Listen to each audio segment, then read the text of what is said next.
ऐ दिल गाफल गफलत उम्र गुजाई, खालस अमल न कीता कोई, सुस्ती विच लंघाई।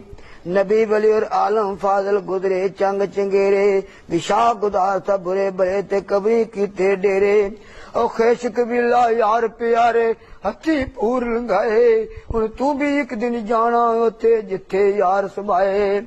कई छोटे कई वड्डे तोती खलकत बहुत सदाई, खोल अखियों वेख जी अजकल वारी तेरी आई। ए चार दिहाड़े गोयल वासा ओढ़ के तो जाना, ते कबर क़यामत दा कर तो शाह जिथे नित टिकाना। उस दे कम न आवे कोई बाजो नेक अमाला, ते तुद सां दी कीमत जाने कदर पहचाने लाला। सावां दी कदर इंसान उदों पऊ भी। मैं उत्ते दुनिया सीर न कोई हजरत आक सुनाया, और दुनिया रहन मिसाल में जिवें राह विच रुखे साया। साए हेठ लवे दम राही